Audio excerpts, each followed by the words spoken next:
control tower. This is your pilot approaching LZ in 300 meters, giving my left signal. Bagi signal. Ui, memotong pula dia. Bagilah signal. Tak guna betul. Dah lah aku pakai helmet motor je bawa kau terbang ni.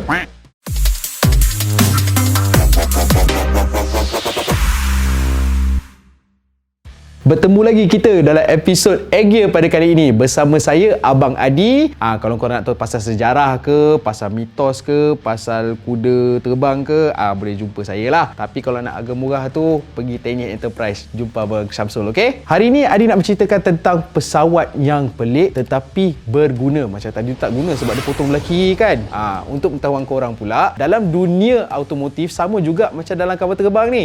Dunia pesawat penuh dengan rekaan-rekaan yang pelik dan juga unik dan juga mempesonakan. Dalam bidang ketenteraan pula, pesawat biasanya dibangunkan secara menyeluruh dan setiap penggayaan dan juga formula tertentu bagi memastikan ia dapat menjalankan tugas dengan lancar. Untuk hari ini, 10 pesawat tentera yang pelik tapi berguna. Jom kita mulakan.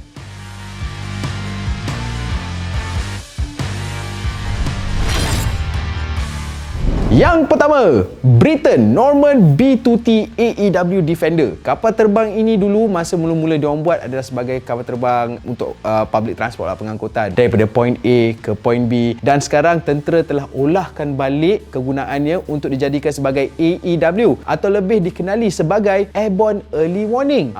Apa guna dia? Dia ada radar besar tahu kat depan kapal terbang tu. Kalau kau tengok betul-betul rupa dia kan, dah macam korang pergi plastik surgery, tak nak bayar mahal tapi murah. Sekali kau terantuk kat dinding lepas dah operation, bengkak semua hidup. Macam tu lah rupa dia. Tapi yang itu tak guna. Yang kapal terbang ni sangat-sangat berguna sebab dia boleh detect early warning mana datang musuh semua kan. Tanpa musuh mengetahui yang dia ada dekat sana.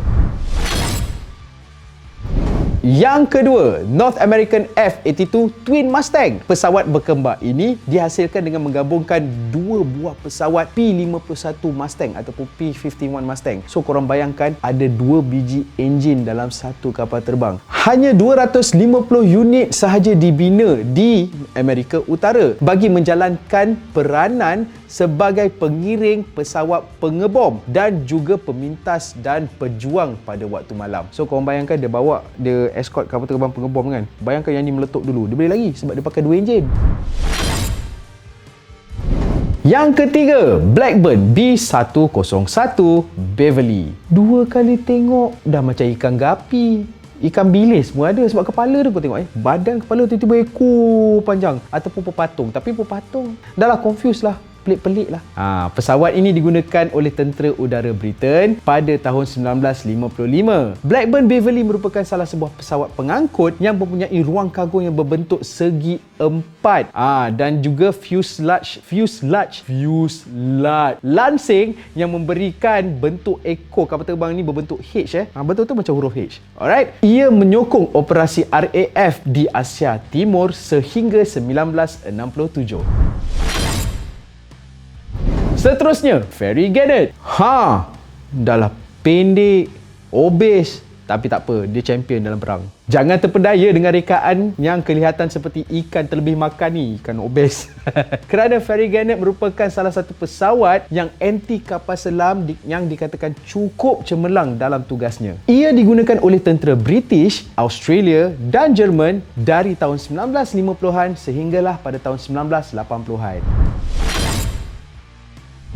Seterusnya, Sikorsky CH-54 Tarhe ke Tarhu. Pandai-pandai korang lah. Betulkan sekejap lagi mana satu yang betul, okey? Sekali pandang, ia kelihatan seperti helikopter yang tidak siap. Macam itulah rupa dia. Namun kapasiti muatan mencecah 12 tan. CH-54 sebenarnya cukup kuat untuk mengangkut kereta kebal, truk, bom, malah dan juga helikopter yang lain. Pada masa kini, ia banyak digunakan sebagai unit udara bomber. Kalau korang tengok Sikorsky ni, rupa dia helikopter ni dah macam apa tau? Kepalanya besar, badannya kecil je. Dah macam Aeroxik dah aku tengok. Tapi Aeroxik ni sangat-sangat berguna, okey?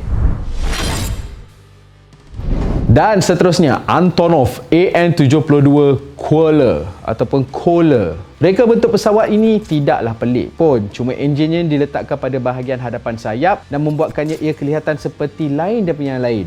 Tengok tu. Kalau kau tahu enjin kat atas kereta korang sendiri pun boleh terbang. Jangan lupa pasang sayap. Besar betul sumbu kapal ni. Bagaimanapun rekaan ini ada kelebihannya kerana enjin tersebut menghalakan tujahan terus ke bahagian atas sayap, memberikannya daya angkat yang mengagumkan. So maksudnya kalau dia nak take off kan, memang terus laju. Sebab enjin tu dah dekat depan belah atas. Dia tak perlukan tempat take off yang panjang-panjang, pendek-pendek pun tak apa, tak berturap pun tak apa. Dan dia sangat-sangat famous dan itu adalah antara pesawat yang datang daripada Rusia. Famous tau, macam lada. Next, Berif B-12 Chaika. Nama Chaika, aku tak tahu kenapa nama dia Chaika. Ia mungkin nampak seperti itik, tetapi Chaika tu bermaksudnya seagull. Seagull ni antara burung yang kau boleh jumpa kat tepi laut, warna putih. Tapi dekat Malaysia tak jumpa lah. Kat Malaysia banyak bangau je tepi-tepi pantai ni. Dan Chaika merupakan bahasa Rusia. Pesawat ini diterbangkan buat kali pertama pada tahun 1960 dan pernah berkhidmat untuk tentera laut Soviet sebagai pesawat anti kapal selam. Memang betul, tak ada rupa seagull langsung. Rupa itik pun tidak. Aku tengok dah rupa macam Goofy pun ada. Tapi asal ekor dia tajam macam tu je, dah macam lebah pula aku tengok. Seperti CH-54, kebanyakan unit yang masih wujud ditukarkan menjadi pesawat bomber. Okey, kapal terbang seterusnya adalah de Havilland DH-112 Venom. Merupakan kesinambungan kepada jet pejuang Vampire. DH-112 ini tampil lebih berkuasa dan berkemampuan, namun sebahagian besar reka bentuknya tidak berubah. Terima kasih kepada ekor twin boom ni. Kalau korang tengok ekor dia kan, dekat belakang tu diorang panggil twin boom dan sayap yang lebar, ia berkhidmat dengan baik untuk RAF selama 10 tahun dari tahun 1952 sehinggalah 1962. Dan yang ke-9, Handley Page Victor. Dihasilkan oleh Handley Page semasa Perang Dingin, pesawat milik RAF ini, lupa nak cerita dengan korang, RAF ni maksudnya Royal Air Force, yang datangnya daripada British. Pesawat milik RAF ini merupakan salah satu daripada trio V-bomber yang memiliki kebolehan nuklear. Maksudnya kapal terbang ni boleh bawa nuklear tau. Selepas dibesarkan, ia memikul tugas sebagai penangki minyak udara ke udara sehingga tahun 1991. Kesian kan, dulu kerja dia letup. Sekarang ni abang 10, 20 penuh. Dan yang terakhir sekali, nombor 10, Yakovlev Yak-28 Brewer. Kapal terbang ni aku rasa macam pelik sikit sebab kalau korang tengok kapal terbang ni, rupa dia tajam. Lepas tu enjin ni kiri kanan panjang, dah rupa macam meriam buluh kat kampung Talang korang tahu. Sesuai dengan rekaan dia yang macam meriam buluh tu kan, orang panggil dramatik. Pesawat Soviet ini boleh memikul pelbagai peranan termasuk pengebom kelajuan tinggi. Patutlah rupa dia macam tu. Bawa meriam buluh terbang. Dan juga dia boleh jadi pengintip dan juga perang elektronik dan pemintas. Perang elektronik aku tak tahu macam mana dia orang buat. Hantar SMS ke apa? Kan? Kau hantar dulu. Dan kebolehan dia untuk menjalankan lebih dari satu tugas pada satu masa. Yak-28 dikekalkan dalam servis kesatuan Soviet dan Rusia sehingga pada tahun 1992. So, korang dah tahu dah macam mana rupa pesawat-pesawat dekat dalam tentera ni kan, daripada RAF, daripada Soviet. Malaysia tak perlu kita sentuh lah sebab Malaysia pun pakai kapal terbang daripada Rusia juga, Sukhoi kan, betul tak? Okey, sampai sini saja untuk kali ni. Maaf, tak ada link untuk korang beli kapal terbang ni. Jangan lupa tekan butang subscribe, like, notification button tu kasih on so korang boleh tengok cerita-cerita baru daripada kita orang. Dan tidak lupa juga tulis kat komen tajuk yang baru. Kalau korang ada tajuk-tajuk yang menarik ke kan, yang dalam kepala korang macam teringin lah, mak teringin nak pakai kereta ni, taruh kat situ. Mungkin Syasha akan baca dan Syasha akan ambil perhatian. Tengoklah, mungkin naikkan sebagai tajuk yang baru. Kita jumpa lagi di episod yang akan datang bersama saya Adi. Assalamualaikum, bye bye.